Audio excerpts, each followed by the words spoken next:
Tars Tarkas and I found no time for an exchange of experiences as we stood there before the great boulder, surrounded by the corpses of our grotesque assailants. For from all directions down the broad valley was streaming a perfect torrent of terrifying creatures in response to the weird call of the strange figure far above us. "Come," cried Tars Tarkas, "we must make for the cliffs. There lies our only hope of even temporary escape. There we may find a cave or a narrow ledge, which too may defend forever against this motley, unarmed horde." Together we raced across the scarlet sward, I timing my speed that I might not outdistance my slower companion. We had perhaps 300 yards to cover between our boulder and the cliffs, and then to search out a suitable shelter for our stand against the terrifying things that were pursuing us. They were rapidly overhauling us when Tars Tarkas cried to me to hasten ahead and discover, if possible, the sanctuary we sought. The suggestion was a good one, for thus many valuable minutes might be saved to us, and, throwing every ounce of my earthly muscles into the effort, I cleared the remaining distance between myself and the cliffs in great leaps and bounds that put me at their base in a moment. The cliffs rose perpendicular directly from the almost level sward of the valley. There was no accumulation of fallen debris, forming a more or less rough ascent to them, as is the case with nearly all other cliffs I have ever seen.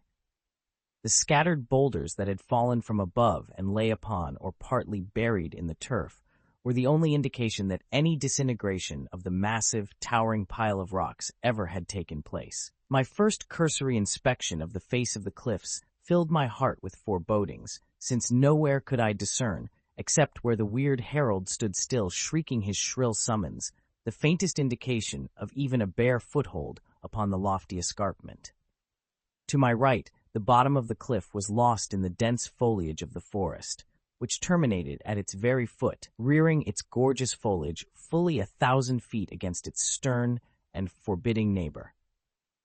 To the left, the cliff ran, apparently unbroken, across the head of the broad valley, to be lost in the outlines of what appeared to be a range of mighty mountains that skirted and confined the valley in every direction. Perhaps 1,000 feet from me the river broke, as it seemed, directly from the base of the cliffs, and as there seemed not the remotest chance for escape in that direction, I turned my attention again toward the forest. The cliffs towered above me, a good 5,000 feet. The sun was not quite upon them, and they loomed a dull yellow in their own shade.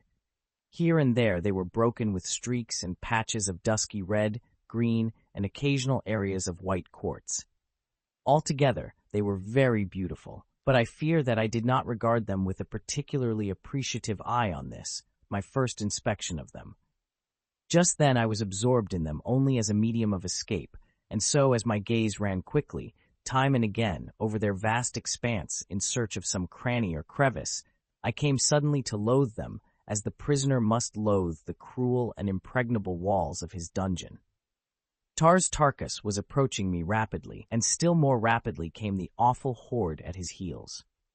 It seemed the forest now or nothing, and I was just on the point of motioning Tars Tarkas to follow me in that direction when the sun passed the cliff's zenith, and as the bright rays touched the dull surface, it burst out into a million scintillant lights of burnished gold, of flaming red, of soft greens and gleaming whites, a more gorgeous and inspiring spectacle human eye has never rested upon. The face of the entire cliff was, as later inspection conclusively proved, so shot with veins and patches of solid gold as to quite present the appearance of a solid wall of that precious metal EPT, where it was broken by outcroppings of ruby, emerald, and diamond boulders, a faint and alluring indication of the vast and unguessable riches which lay deeply buried behind the magnificent surface. But what caught my most interested attention at the moment that the sun's rays set the cliff's face a shimmer was the several black spots which now appeared quite plainly in evidence high across the gorgeous wall close to the forest's top, and extending apparently below and behind the branches. Almost immediately I recognized them for what they were, the dark openings of caves entering the solid walls, possible avenues of escape or temporary shelter, could we but reach them. There was but a single way, and that led through the mighty, towering trees upon our right. That I could scale them I knew full well, but Tars Tarkas, with his mighty bulk and enormous weight, would find it a task possibly quite beyond his prowess or his skill, for Martians are at best but poor climbers. Upon the entire surface of that ancient planet, I never before had seen a hill or mountain that exceeded 4,000 feet in height above the dead sea bottoms, and as the ascent was usually gradual, nearly to their summits, they presented but few opportunities for the practice of climbing. Nor would the Martians have embraced even such opportunities as might present themselves, for they could always find a circuitous route about the base of any eminence, and these roads they preferred and followed in preference to the shorter but more arduous ways. However, there was nothing else to consider than an attempt to scale the trees contiguous to the cliff in an effort to reach the caves above. The Thark grasped the possibilities and the difficulties of the plan at once, but there was no alternative, and so we set out rapidly for the trees nearest the cliff.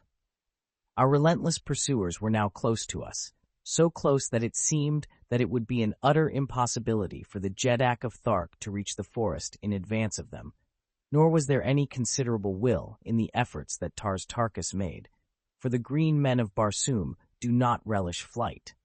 Nor ever before had I seen one fleeing from death in whatsoever form it might have confronted him. But that Tars Tarkas was the bravest of the brave he had proven thousands of times. Yes, tens of thousands in countless mortal combats with men and beasts. And so I knew that there was another reason than fear of death behind his flight, as he knew that a greater power than pride or honor spurred me to escape these fierce destroyers. In my case it was love of the divine Dejah Thoris, and the cause of the Thark's great and sudden love of life I could not fathom, for it is oftener that they seek death than life, these strange, cruel, loveless, unhappy people. At length, however, we reached the shadows of the forest, while right behind us sprang the swiftest of our pursuers, a giant plant man with claws outreaching to fasten his blood-sucking mouths upon us.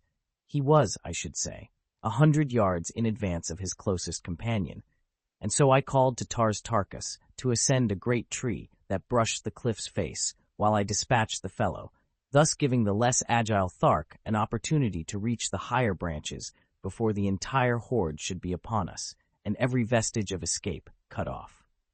But I had reckoned without a just appreciation either of the cunning of my immediate antagonist or the swiftness with which his fellows were covering the distance which had separated them from me. As I raised my long sword to deal the creature its death thrust, it halted in its charge, and as my sword cut harmlessly through the empty air, the great tail of the thing swept with the power of a grizzly's arm across the sward and carried me bodily from my feet to the ground.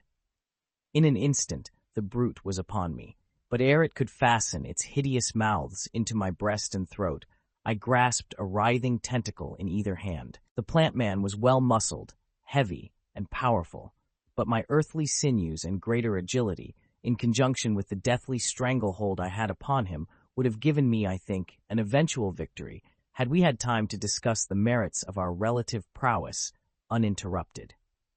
But as we strained and struggled about the tree into which Tars Tarkas was clambering with infinite difficulty, I suddenly caught a glimpse over the shoulder of my antagonist of the great swarm of pursuers that now were fairly upon me. Now, at last, I saw the nature of the other monsters who had come with the plant men in response to the weird calling of the man upon the cliff's face. They were that most dreaded of Martian creatures, great white apes of Barsoom. My former experiences upon Mars had familiarized me thoroughly with them and their methods, and I may say that of all the fearsome and terrible, weird and grotesque inhabitants of that strange world, it is the white apes that come nearest to familiarizing me with the sensation of fear.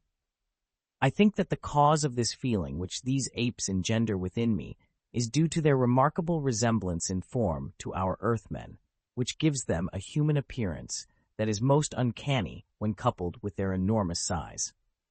They stand 15 feet in height and walk erect upon their hind feet. Like the green Martians, they have an intermediary set of arms midway between their upper and lower limbs. Their eyes are very close set, but do not protrude as do those of the green men of Mars. Their ears are high set, but more laterally located than are the green men's, while their snouts and teeth are much like those of our African gorilla. Upon their heads grows an enormous shock of bristly hair. It was into the eyes of such as these and the terrible plant men that I gazed above the shoulder of my foe, and then, in a mighty wave of snarling, snapping, screaming, purring rage, they swept over me, and of all the sounds that assailed my ears as I went down beneath them, to me the most hideous was the horrid purring of the plant men. Instantly a score of cruel fangs and keen talons were sunk into my flesh. Cold, sucking lips fastened themselves upon my arteries.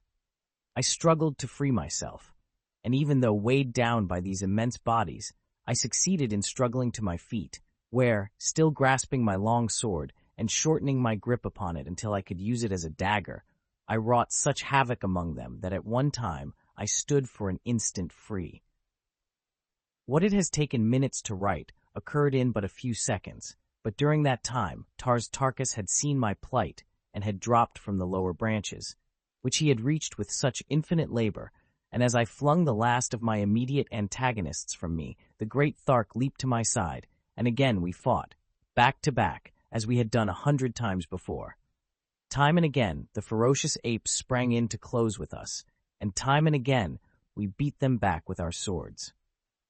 The great tails of the plant men lashed with tremendous power about us as they charged from various directions or sprang with the agility of greyhounds above our heads. But every attack met a gleaming blade in sword hands that had been reputed for 20 years the best that Mars ever had known. For Tars Tarkas and John Carter were names that the fighting men of the world of warriors loved best to speak. But even the two best swords in a world of fighters can avail not forever against overwhelming numbers of fierce and savage brutes that know not what defeat means, until cold steel teaches their hearts no longer to beat. And so, step by step, we were forced back. At length we stood against the giant tree that we had chosen for our ascent, and then, as charge after charge hurled its weight upon us, we gave back again and again, until we had been forced halfway around the huge base of the colossal trunk.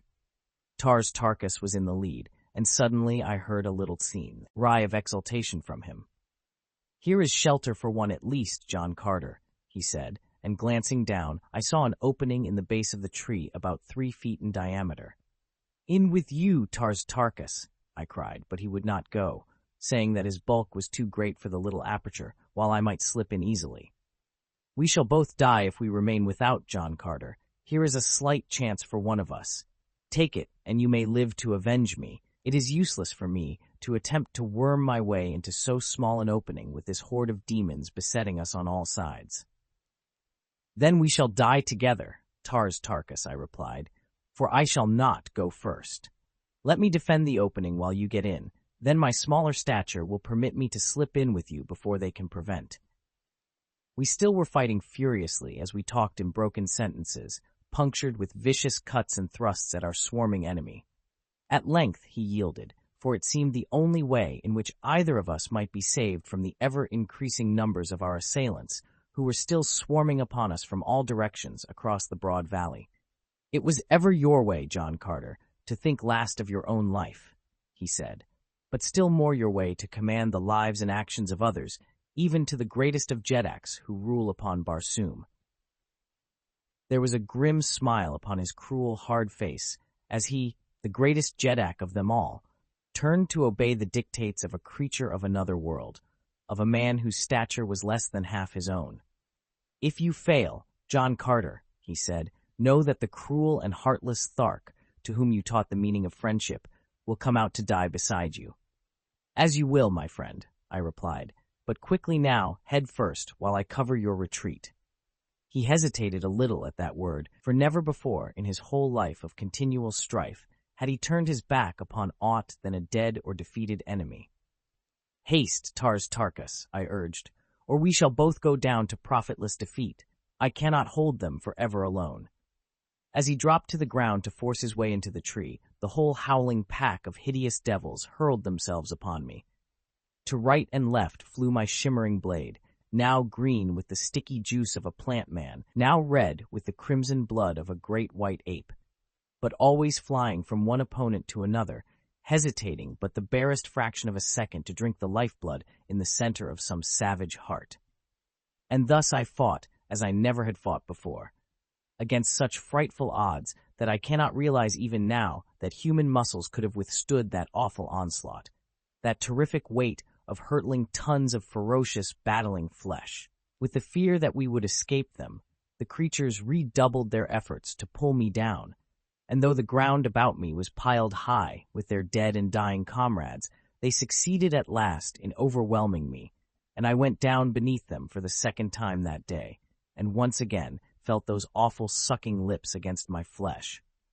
But scarce had I fallen ere I felt powerful hands grip my ankles, and in another second I was being drawn within the shelter of the tree's interior.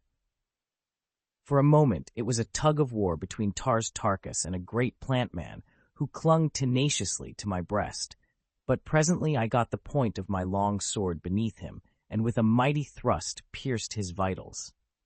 Torn and bleeding from many cruel wounds, I lay panting upon the ground within the hollow of the tree, while Tars Tarkas defended the opening from the furious mob without. For an hour they howled about the tree, but after a few attempts to reach us, they confined their efforts to terrorizing shrieks and screams, to horrid growling on the part of the great white apes, and the fearsome and indescribable purring by the plant men. At length, all but a score, who had apparently been left to prevent our escape, had left us, and our adventure was destined to result in a siege, the only outcome of which could be our death by starvation. For even should we be able to slip out after dark, whither in this unknown and hostile valley could we hope to turn our steps toward possible escape? As the attacks of our enemies ceased, and our eyes became accustomed to the semi-darkness of the interior of our strange retreat, I took the opportunity to explore our shelter. The tree was hollow to an extent of about 50 feet in diameter, and from its flat, hard floor, I judged that it had often been used to domicile others before our occupancy. As I raised my eyes toward its roof to note the height, I saw far above me a faint glow of light. There was an opening above. If we could but reach it, we might still hope to make the shelter of the cliff caves. My eyes had now become quite used to the subdued light of the interior, and as I pursued my investigation, I presently came upon a rough ladder at the far side of the cave. Quickly I mounted it, only to find that it connected at the top with the lower of a series of horizontal wooden bars that spanned the now narrow and shaft-like interior of the tree's stem.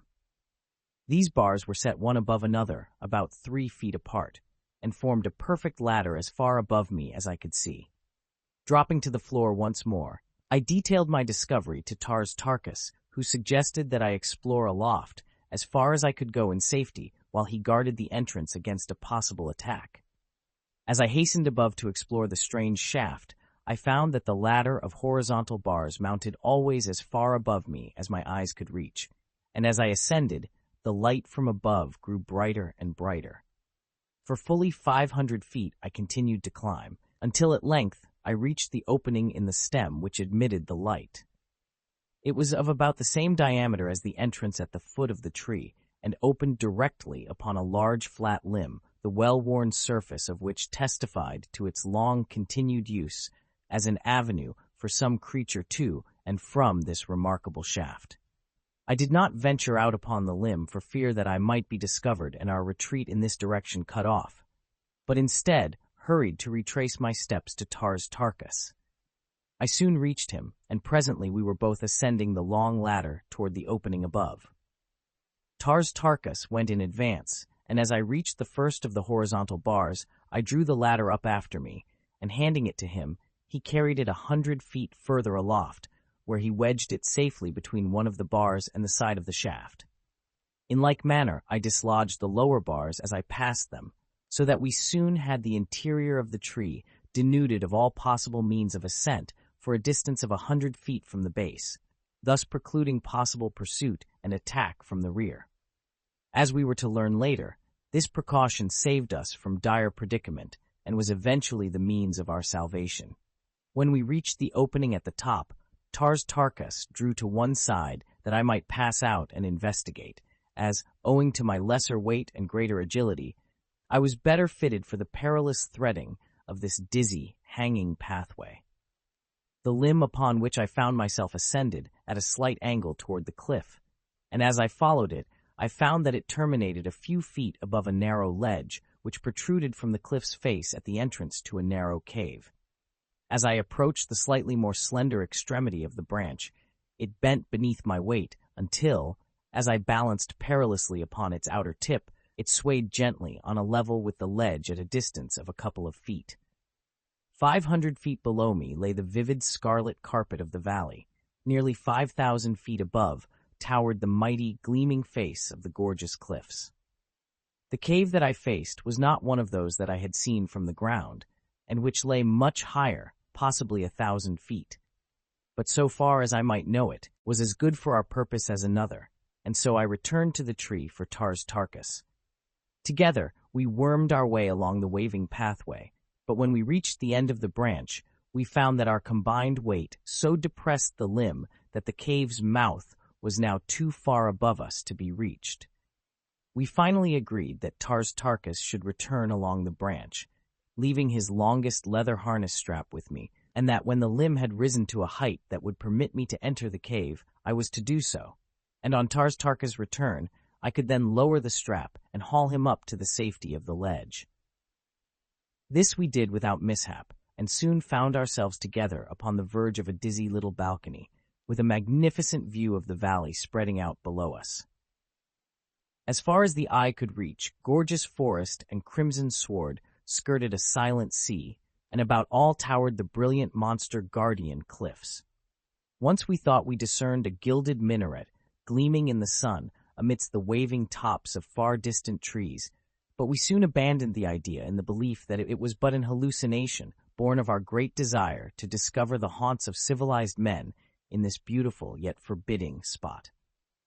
Below us upon the river's bank, the great white apes were devouring the last remnants of Tars Tarkas' former companions, while great herds of plant men grazed in ever-widening circles about the sward, which they kept as close-clipped as the smoothest of lawns.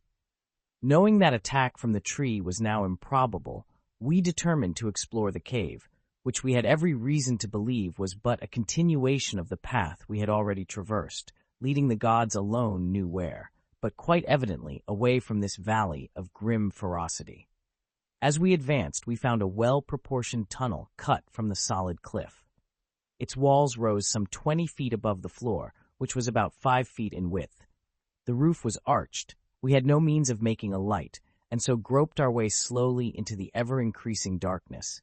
Tars Tarkas keeping in touch with one wall while I felt along the other, while, to prevent our wandering into diverging branches and becoming separated or lost in some intricate and labyrinthine maze, we clasped hands.